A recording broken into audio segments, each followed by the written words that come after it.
अधिकारी डरते हैं तो हमेशा दमन और आतंक का सहारा लेते हैं। बीजेपी के ही नागालैंड के मुख्यमंत्री कहते हैं कि बीफ खाना तो हमारे कल्चर में है, यहाँ पर हम बीफ बैन नहीं करेंगे। ये मोदी सरकार क्यों है, डरी हुई क्यों है? हारा हुआ शासक ही डरता है। स्वागत है आपका मेरे चैनल पे। और आज हम यहाँ आ गए हैं जाकिर हुसैन मार्ग पे। यहाँ आंदोलन के लिए मोदी सरकार के खिलाफ कुछ प्रदर्शन चल रहा है। आइए जानते हैं उसके बारे में कि आखिर ये आंदोलन है किस लिए और इनकी मांगे क्या है। मैम, ये जो आपका आंदोलन है ये है क्या मांगे हैं आपकी? आज भगत सिंह जन अधिकार यात्रा, जिस यात्रा को चलते हुए लगभग 90 दिन पूरे हो चुके हैं। ये यात्रा कर्नाटक के बेंगलोर से शुरू हुई थी।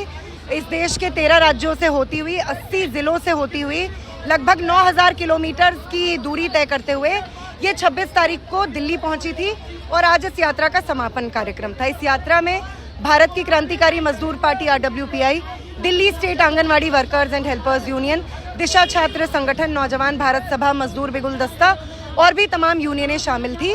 और ये यात्रा हम क्यों निकाल रहे थे? आज हम ये यात्रा, या आज से अगर हमने 90 दिन पहले ये यात्रा शुरू की, इसका मकसद ये था कि जो देश की जनता के असल मुद्दे हैं, हमारे असल मुद्दे क्या हैं कि हमें रोजगार चाहिए, हमें काम की गारंटी मिले, महंगाई कम हो, भ्रष्टाचार में लिप्त जो ये तथाकथित संस्कारी भाजपा की सरकार है, ये जरा अपने गिरेबान में भी झांक कर देखें। अंबानी घोटाले से लेकर जो रफाइल डील का घोटाला हुआ, ये तमाम घोटाले हुए जो इनके राज में काफ़ी बड़े हैं। इन तमाम घोटालों पर ये सरकार चुप है। तो क्यों चुप है? ये असली मसले हैं। मसले ये हैं कि आज देश के नौजवानों के पास काम नहीं है। पिछले आप कह सकते हैं मोदी काल में 10 सालों में, 10 साल से भी कम टाइम में 22 करोड़ आवेदनों में से 7 लाख लोगों को रोजगार मिला है। अब हम भी जानते हैं कि मोदी सरकार आपके बीच में रोजगार के नाम पे या कम महंगाई उन्होंने की हो इसके नाम पे तो वोट नहीं बटोर सकती है। वो ये भी नहीं कह सकती है कि वो कितनी शिष्टाचारी है, क्योंकि भ्रष्ट नेता, हर पार्टी के जितने भी मतलब भ्रष्ट से भ्रष्ट नेता एक वॉशिंग मशीन जो कि बीजेपी बन चुकी है उसमें आते हैं और वो एकदम टाइट की सफाई जो होती है वो उनके साथ हो जाती है। इस पे तो आपसे वोट नहीं मांगेंगे। तो वो क्या कहते हैं?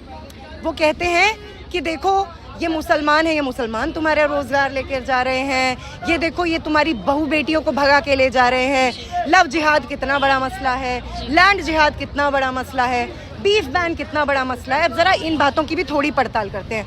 लव जिहाद मसला हमारे आपके लिए, यानी कि इस देश के मेहनत कशों के लिए, आम लोगों के लिए, लेकिन बीजेपी की ही नेता क्या नाम है इनका, मुख्तार अब्बास नकवी, शाहनवाज हुसैन मुसलमान नेता है, हिंदू औरतों से शादी की है, लेकिन ये लव जिहाद नहीं है। अमित शाह गोवा से लेकर केरल में जाते हैं कि हमारा यहाँ पर बीफ को बैन करने का कोई इरादा नहीं है। बीजेपी के ही नागालैंड के मुख्यमंत्री कहते हैं कि बीफ खाना तो हमारे कल्चर में है, यहाँ पर हम बीफ बैन नहीं करेंगे, लेकिन पूरे उत्तरी भारत में गौ रक्षा और बीफ बैन के नाम पर जो गरीब मुसलमानों के साथ कत्लेआम हो रहा है वो किसी से छुपा नहीं है। लैंड जिहाद की बात करें तो बीजेपी ने गरीब किसानों की ज़मीनें ले लेकर अपने कार्यालय वहाँ खड़े किए, तो ज़रा इस लैंड जिहाद पे भी बात करें। लेकिन इन सारे मसलों पर सरकार आपके हमारे बीच में ये इमेज क्रिएट करना चाहती है वो कितने हिंदू धर्म के कुछ रक्षक हैं, जबकि सच्चाई ये है कि इस देश का हिंदू हो, मुसलमान हो, इस देश का कोई भी गरीब हो, उसका मजहब चाहे कोई भी हो, उसका धर्म, उसकी जात कुछ भी हो, मोदी सरकार और भाजपा और RSS और संघ का पूरा नेटवर्क उनका दुश्मन नंबर 1 है। आज हमें इस बात को समझना पड़ेगा और भगत सिंह जन अधिकार यात्रा इन्हीं मांगों को लेकर चलाई जा रही थी। आज हमारा समापन प्रोग्राम था, लेकिन मोदी सरकार इतनी डरी हुई थी कि आज उसने जंतर मंतर का प्रोग्राम था हमारा, जंतर मंतर पे हमें इकट्ठे नहीं होने दिया।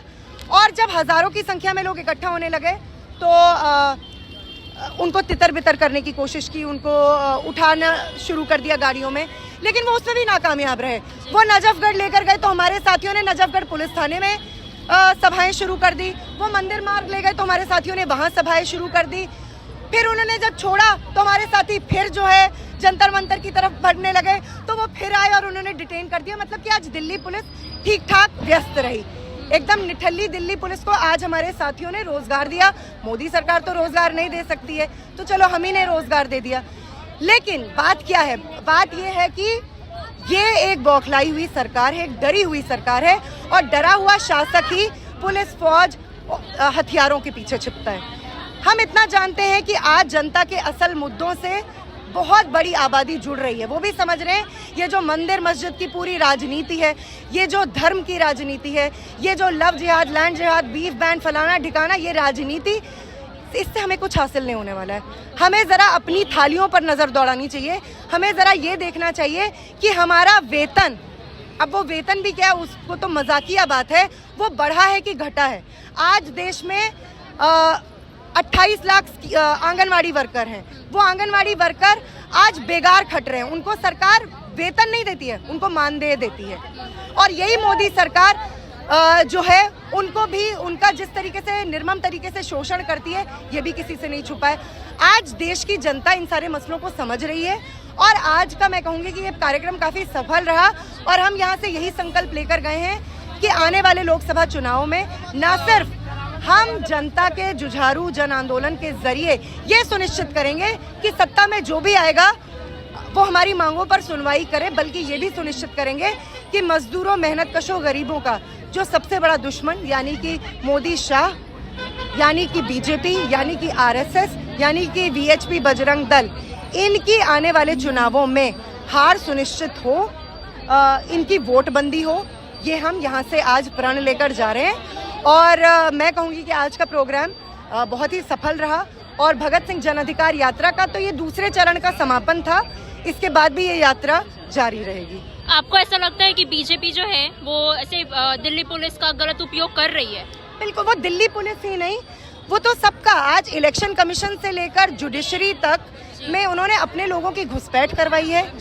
आज कौन नहीं जानता है कि ED, income tax department, CBI का क्या इस्तेमाल हो रहा है। अब लोग कहेंगे ये तो कांग्रेस के टाइम पे भी या बाकी जो भी चुनावबाज पार्टियां थी उनके टाइम पर भी होता होगा, लेकिन जिस तरीके का आप इंटरनल टेक ओवर, अंदर से इनको, इन सारे डिपार्टमेंट्स को, इन सारे संस्थानों को बीजेपी ने इनको अपना जेबी माल बनाया है, वो तो इस देश के इतिहास में नहीं हुआ है।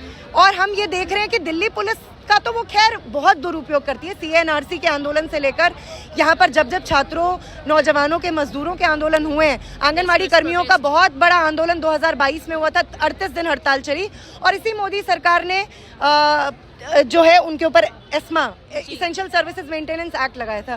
तो ये तो दुरुपयोग क्या, ये तो इसने, और आपको पता ही अब IPC CRPC खत्म करके इन्होंने भारतीय न्याय संहिता, फलाना ठिकाना सब किया है, और सेडिशन जैसे काले कानून, UAPA जैसे काले कानून, ये लगातार जो भी आज इस सरकार के खिलाफ बोलता है उसके खिलाफ इस्तेमाल करते हैं। और दिल्ली पुलिस बीजेपी की, जैसे कि हिटलर की SS ब्रिगेड थी, बीजेपी की SS ब्रिगेड, एक तरफ बजरंग दल के दंगाई, ABVP के दंगाई हैं और दूसरी तरफ दिल्ली पुलिस है।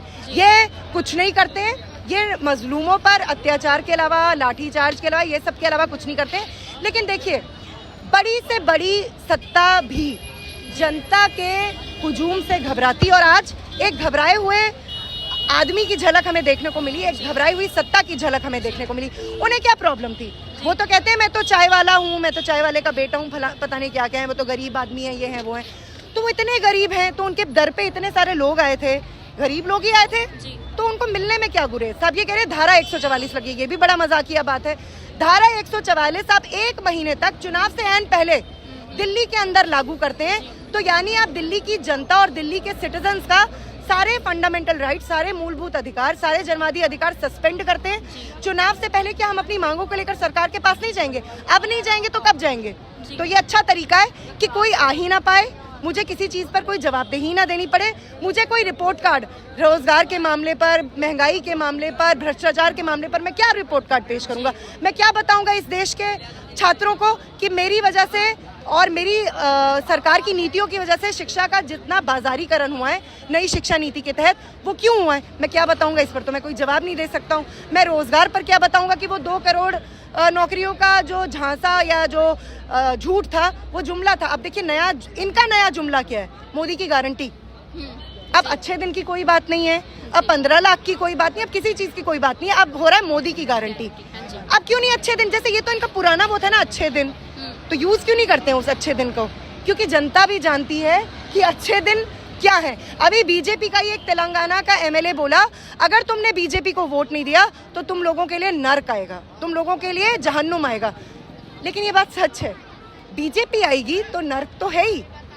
बीजेपी तो वैसे भी उनको पता है हम वोट नहीं देंगे तो वो जीतेंगे कैसे। वो ऑलरेडी कह रहा है मेरा 3rd टर्म पक्का है, वो जाता है विदेशों का दौरा करता है, कह रहा है कि मैं तो तीसरी बार भी आ रहा हूँ। वो इतना कैसे पक्का है?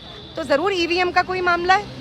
तो ये हमारे साथ जुड़ी थी शिवानी जी, जिन्होंने अपने आंदोलन के बारे में बताया और इन्होंने बताया कि इनकी क्या मांगे हैं मोदी सरकार से, जो मोदी सरकार अभी तक किसी भी तरीके से पूर्ण नहीं कर पा रही है और शायद आगे भी ना कर पाए, क्योंकि आज ही इनके सुबह जब ये प्रदर्शन करने जा रहे थे तो इन पे दिल्ली पुलिस ने हमला बोला, इन पे इनके बहुत सारे कर्मचारियों को मारा पीटा, इन्हें थाने में बंद किया। तो इससे पता चलता है कि किस हिसाब से मोदी सरकार दिल्ली पुलिस का गलत उपयोग कर रही है। देश और दुनिया की ऐसी ही तमाम खबरों के लिए जुड़े रहे हमारे चैनल के साथ। धन्यवाद।